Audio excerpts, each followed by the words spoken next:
Fasal yang ke 9. Qala mu'allifu asy-syekhuna waliduna al-malik fakir ila Allah wa nafa'ana bihi wa bi'ulumihi fid darain amin ya rabbal alamin. Kata Syekh yang dikasihi Wali Ibrahim al-Malik fakir ila Allah, semoga dengan ilmunya, dengan asrarnya dan berkahnya menjadi manfaat dan keberkatan kepada kita, amin ya rabbal alamin. Fasal yang ke-9. Adakah Muhammad dan Allah menyatu? Muhammad sallallahu alaihi wasallam adalah makhluk yang baharu dan Allah subhanahu wa ta'ala adalah Khaliq, yakni pencipta yang qadir.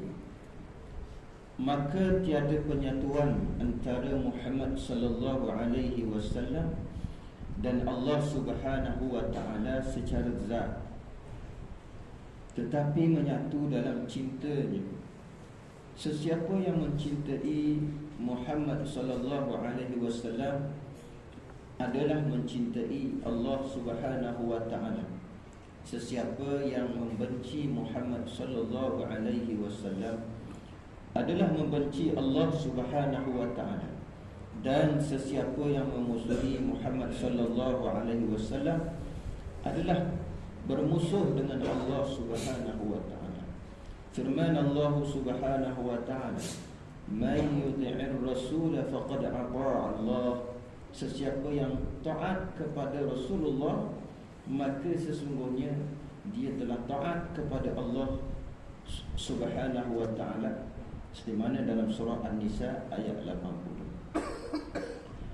Nabi sallallahu alaihi wasallam bersabda, Man ata'ani faqad ata'a Allah wa man 'asani faqad 'asa Allah. Barang siapa yang mentaatiku, maka sesungguhnya dia juga mentaati Allah, dan barang siapa yang menderhakai daku, maka sesungguhnya dia juga menderhakai Allah. Hadis riwayat Ibn Hibban. Muhammad sallallahu alaihi wasallam dan Allah Ta'ala menyatu dalam cinta, bukan menyatu pada zatnya.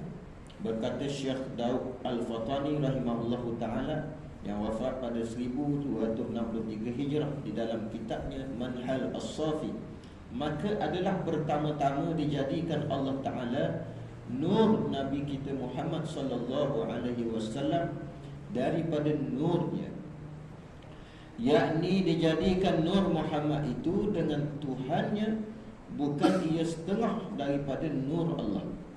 Kerana adalah setengah daripada asma Allah itu nur, seperti firman Allah Ta'ala dalam surah An-Nur ayat 35, Allahun nurus samawati wal ard. Bermula Allah subhanahu wa ta'ala menerangkan 7 petala langit dan bumi, maka dinamakan Nabi kita pun nur pula, seperti firman-Nya, qad ja'akum minallahi nurun wa kitabun mubin. Sesungguhnya telah datangkan kamu daripada Allah, yakni nur. Surah Al-Maidah ayat 15. Iaitu Muhammad sallallahu alaihi wasallam, kerana adalah difahamkan oleh setengah daripada orang yang jahil itu, bermula Muhammad sallallahu alaihi wasallam itu daripada Allah Ta'ala, maka zahirnya, salahnya, jadi Muhammad itu setengah daripada Allah subhanahu wa ta'ala. Sallallahu ala Muhammad sallallahu alaihi wasallam. Muslimin muslimah, keluarga yang dirahmati Allah Ta'ala. Jadi dalam fasal yang ke-9 ini, Syekh kita, guru yang dikasihi, menerangkan kepada kita berkaitan dengan, sekali lagi, penegasan persoalan yang sering berlaku kepada golongan batin yang mengatakan bahawa Muhammad dan Allah itu menyatu. Menyatu dalam bentuk zat. Kita telah terangkan dalam fasal-fasal yang sebelumnya. Dalam tajuk-tajuk yang sebelumnya pun telah dinyatakan bahawa Ta'ala. Nabi Muhammad SAW itu tidaklah sebahagian daripada zatnya dan tidaklah juga sebahagian daripada sifatnya. Zat Allah Ta'ala itu qadim dan sifat Allah Ta'ala juga qadim. Qadim yakni sedia Allah Ta'ala yang tidak ada dimulai dengan tiada, dan qadim Allah Ta'ala yang tidak disudahi dia dengan kesudahan yang tiada, yang binasa. Ini qadim Allah Ta'ala itu qadim yang laisa kamisli syai'un. Kita apabila kita bercakap tentang zat Allah Ta'ala, tentang sifat Allah Ta'ala, wajib atas kita kena ikat dia dengan laisa kamislihi syai'un. Adapun Nabi kita Muhammad sallallahu alaihi wasallam bukan qadim. Nabi kita ni adalah makhluk ciptaannya, yang dicipta dengan kemuliaan, dengan nurnya. Jadi nur, apabila disebut nur, kita telah faham dalam fasa-fasa yang sebelumnya, makna nur di sini ialah kemuliaannya, keagungannya Allah Ta'ala. Atau kita boleh kata dengan cintanya pun boleh. Ditawil dengan makna nur itu juga cinta Allah Ta'ala. Bagaimana cinta? Cinta bukan bersifat dengan kalau bagi zat Allah Ta'ala, bila kata cinta Allah, bukan cinta Allah tu seperti cinta makhluk yang mempunyai tasbih, penyerupaan pada apa jua hal makhluk. Adapun cinta bagi Allah Ta'ala, cinta yang laisa, yang tak boleh diserupakan dengan cintanya seperti mana kita makhluk memiliki perasaan cinta, perasaan kasih. Tak sama kasihnya Allah Ta'ala, tak sama cintanya Allah Ta'ala. Kerana cinta Allah Ta'ala tidak berupa seperti mana keadaan makhluk itu. Maka bila ditanya adakah Muhammad dan Allah itu menyatu, tidak. Dalam bentuk zat dan dalam bentuk sifat, tidak. Tapi satu. Kalau kita dengar orang hakikat kata Allah dan Muhammad tu tak ada lain, satu je, satu dua, maka kita, apabila kita telah masuk dalam perbahasan Muhammad, hakikat, syariat dan hakikat ni, kita boleh Kita boleh reason jugalah statement dia orang ni, kenyataan golongan-golongan yang tersasar begini ni, kita boleh tawilkan maksud dia tu. Dia kata mungkin maksud dia tu lain, walaupun kita dengar dia kata Allah dan Muhammad ni satu je, tak ada lain, dialah Allah, dialah Muhammad. Maka kita takwil, kita kata ya betul satu, tapi bukan satu dalam bentuk zat, dalam sifat, tapi satu dalam cinta. Seperti mana kita mencintai seseorang, kita cinta anak kita, kita cinta suami kita, kita cinta isteri kita. Satu di mana? Satu di dalam bentuk perasaan, satu dalam bentuk ingatan. Tapi tidak nyatu dalam zat. Zat dia lah, kita lah. Tapi perasaan tu satu, dalam ingatan, dalam cinta. Jadi Muhammad SAW pada awalnya ditegaskan ni ialah makhluk, dan Allah Ta'ala tu qadim. Ini jelas kita faham. Kita ulang semua supaya perkara ni dia jadi jazam dengan kita, jadi teguh, jadi satu i'tiqad yang jazam. Maksud jazam ni teguh atau goyang dah, tak ada rasa syak. Mari persoalan macam mana pun tidak lagi syak terhadap kekadiman Allah Ta'ala dan juga khususiyatul Rasul. Dia makhluk yang khusus, yang istimewa. Lalu siapa yang mencintai Allah Ta'ala, mencintai Muhammad adalah mencintai Allah. Itu yang kita nak fahamkan di sini bila kata cinta Allah dan Muhammad menyatu dalam cinta. Bagaimana? Sehingga Allah berfirman, man asani, man ata'ani faqad ata'a Allah, wa man asani faqad asa'a Allah.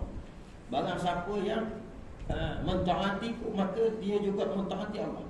Dalam ketaatan kita kepada Nabi sallallahu alaihi wasallam, di situlah ketaatan kita kepada Allah. Maka satunya di sini, satunya situ. Mengkasih dia artinya mengkasihkan. Maknanya satu situ. Satu dalam penyatuan cinta. Bahkan barang siapa yang membenciku, kata Nabi, dia juga membenci Allah Ta'ala. Barang siapa yang membenci Nabi sallallahu alaihi wasallam, memusuhi Nabi SAW, dia juga bermusuh dengan Allah Ta'ala. Ada mana golongan mereka yang sezaman dengan Nabi, yang menjadi penentang kepada ajaran dan dakwah tauhid Nabi SAW ni, mereka juga dimusuhi oleh Allah Ta'ala. Bahkan mereka ditunjukkan kemurkaan Allah tu kepada mereka. Mereka diazab oleh Allah, diuji dengan satu ujian kemurkaan dari Allah Ta'ala. Na'udzubillah min dzalik. Ini kita tengok.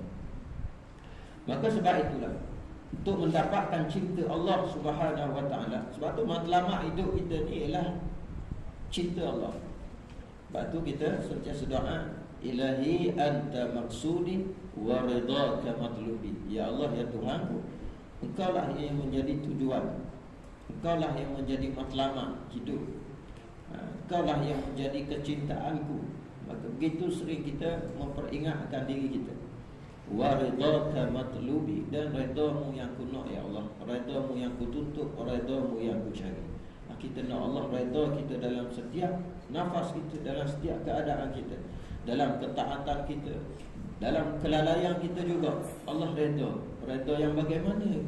Adakah Allah reda seorang hamba tu lupa pada dia, lalai pada dia? Tidak.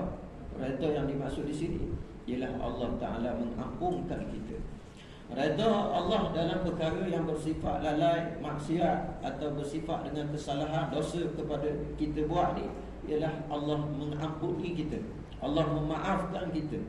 Adapun reda Allah kepada kita dalam perkara taat dan perkara-perkara yang bersifat dengan kebaikan, ialah Allah mencampurkan rasa syukur yang tak terhingga dalam hati kita, sehingga akan melihat kita merasa malu kepada segala nikmat yang Allah beri kepada kita, dan kita merasa amat berhajat kepada Allah Ta'ala. Ini reda Allah Ta'ala kepada kita. Dan lagi firman-Nya, wa may yuti'ir rasul faqad ata'a Allah. Siapa yang taat kepada Rasulullah, maka sesungguhnya dia telah taat kepada Allah Subhanahu wa Ta'ala. Ini surah An-Nisa. Jelas bagi kita. Sebab tu apabila kita nak mencapai cinta Allah tadi, kita mesti melalui pintu mahabbat Rasul sallallahu alaihi wasallam, melalui pintu mahabbah cinta kepada Rasulullah.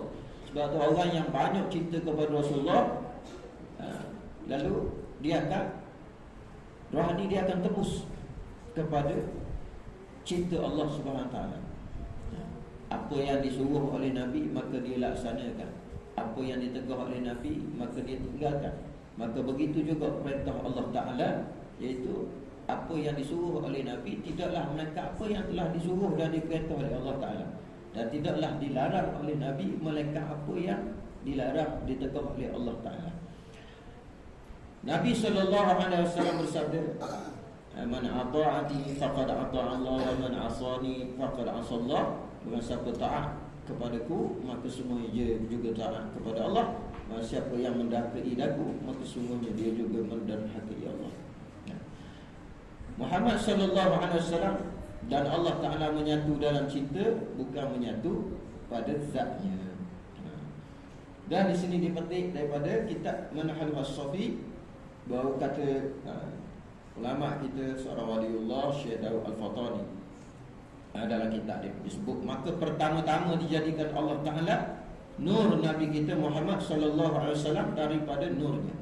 Pada pasal yang lepas kita telah sebut dan kita menegaskan bahawa kita Ahli Sunnah wal Jamaah, kita dari kalangan kelompok Ahli Sunnah wal Jamaah, dan berpegang dengan pegangan kaum sufi ini, bahawa awal-awal yang dicinta oleh Allah ialah nur Nabi kita Muhammad SAW. Nur Nabi kita Muhammad SAW. Adapun dalam setengah dari kalangan pegangan selain daripada kaum sufi, dalam Ahli Sunnah wal Jamaah juga ada khilaf. Maka mereka kata bukan nur yang awal, bukan pertama-tama jadi oleh Allah Ta'ala itu nur, tapi di sana ada yang disebut lagi itu qalam. Qalam ciptaan Allah ni, qalam. Bukan air qalam tu, qalam, pena yang menulis segala ilmu Allah, dalam rahsia ilmu Allah. Maka kita khilaf, kita kata mereka boleh pegang pendapat mereka, kita juga pegang dengan pendapat kita, yakni pegangan kaum sufi, para ulama sufi. Antaranya kita sama ialah katanya Syekh Daud Fatani. Syekh Daud Fatani kata nur Muhammad yang awal-awal dicipta. Soalnya kalau orang tanya kita, mu kata hak awal-awal dicipta oleh Allah Ta'ala tu ialah nurnya, Nur Muhammad. Kata siapa? Ulama mana? Nah, kita ada satu sandaran, satu tempat yang boleh kita ambil, iaitu Syekh Daud Al-Fadhani dalam kitab ni. Kata Syekh Daud Al-Fadhani, yakni nur, dijadikan Nur Muhammad itu dengan Tuhannya, bukannya setengah daripada Nur Allah. Ini Syekh Daud tegah dah daripada awal bahawa Nur Muhammad itu adalah ciptaan dia. Nah, dijadikan, bukan diambil nur setengah tu daripada nur dia. Sebab difahamkan oleh setengah golongan-golongan yang mengaji ilmu hakikat, makrifat yang batin ni, cahaya Nabi itu, cahaya Allah Ta'ala tu melimpah. Jadilah Nur Muhammad. Allah masa dia qadir, masa dia sendiri tu, namanya Allah. Bila mana Allah Ta'ala cipta makhluk, maka limpah nurnya, maka Allah tu jadi Muhammad pula. Allah tukar nama jadi Muhammad. Lepas tu melimpah Nur Muhammad jadi sekalian makhluk, tukar pula Allah namanya jadi Adam pula. Jadi kita ni semua Bani Adam. Kalau dasar pada begitu faham dia, maka kita ni Allah pula jadi. Allah daripada baik, kemudian Allah jadi nyata pula. Kan batil gitu. Batil sesat, salah sama sekali. Kerana adalah setengah daripada asma Allah itu nur. Ada nama Allah yang disebut dengan nur. Huwa nur, dialah cahaya. Bila kita faham cahaya dengan makna lain juga, makna yang ditakwil, iaitu cahaya itu menerangkan, yang menyuluh, yang menerangkan bagi kegelapan.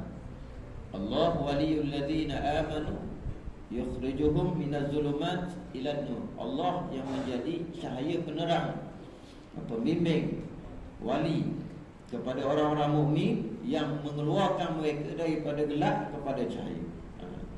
Maka Allah lah yang menunjukkan kepada kita daripada tidak beriman kepada beriman, daripada mengenal kepada mengenal, daripada tahu tidak tahu kepada tahu. Jadi dengan nur ilmu. Sebab tu kita ni kalau tidak ada cahaya ilmu, kita tak boleh nak menilai yang mana baik, yang mana buruk. Sudah ada nur ilmu yang boleh tahu menilai baik buruk, tapi tak ada nurul qalbi, tak ada cahaya hati pula, maka situ tidak ada satu kekuatan untuk melaksanakan, untuk meninggalkan, ataupun untuk benar-benar berada pada apa yang diperintah oleh Allah Ta'ala dan Rasul Sallallahu Alaihi Wasallam. Sebab tak ada cahaya hati. Bila tak ada cahaya hati, maka tak boleh nak suluh sifat pada diri kita ni, yang masih ada zulmah, ada kegelapan, ada ujub, ada riak, ada takabur. Kadang kalau tak ada cahaya hati itu, kita tak boleh nak suluh keaiban kita sendiri. Sifat cela kita tu tak boleh nak suluh. Orang kata kita sombong, kita rasa kita tak sombong. Kita rasa kita tak sombong, kita rasa kita tak gong. Dia kata kita gong, padahal dia gong. Kita suluh balik pula ke dia, dia tu gong, bukan kita gong.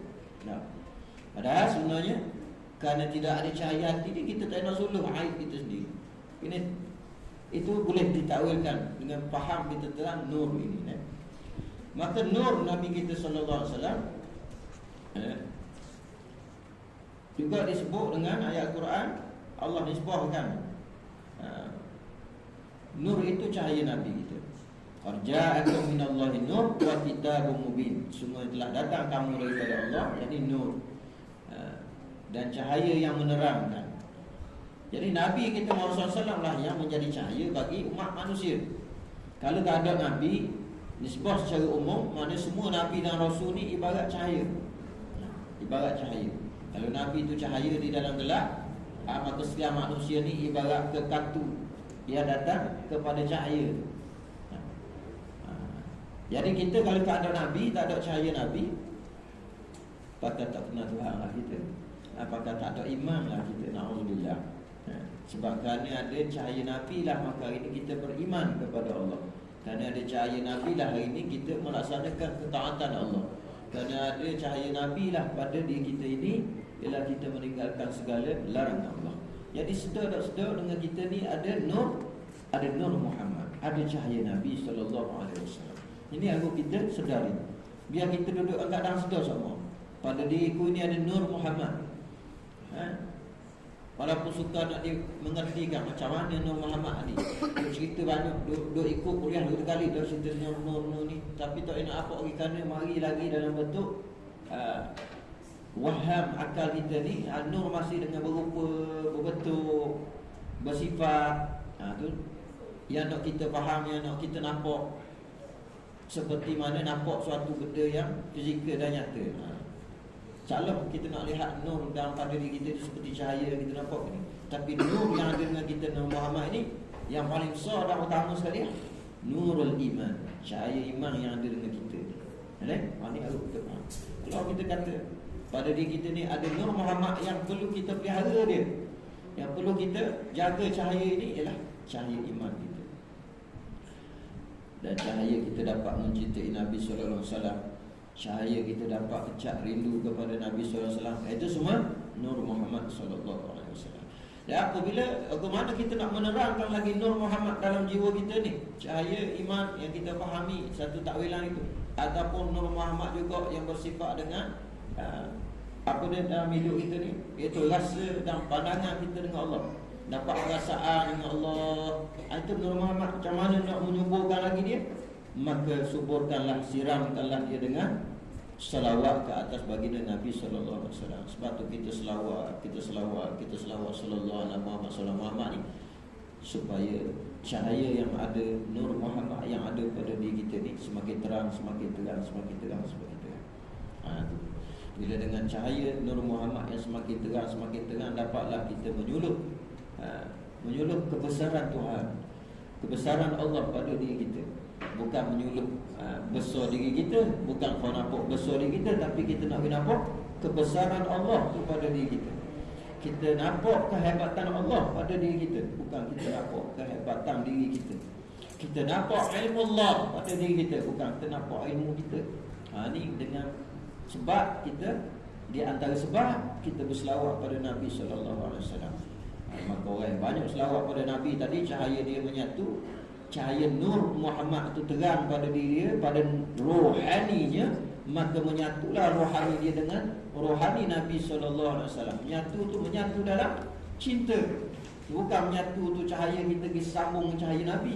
Kita duduk faham terang, lepas tu pergi sambung dengan cahaya Nabi di Madinah, sambung dengan cahaya Nabi di Makkah ni. Tidak, itu suatu khayalan, faham akal kita. Menyatu ni menyatu dalam cinta. Ingat semua pada Nabi kita. Mari ingat semua Nabi kita dalam setiap masa. Maka itu dikatakan rohaninya telah menyatu, berhubung dengan rohani Nabi dalam cinta kepada Nabi sallallahu alaihi wasallam. Baik. Ingat semua pada Nabi kita sallallahu alaihi wasallam. Disebut ingat semua Nabi ni, ada satu qasidah ni. Lama dah, 5 tahun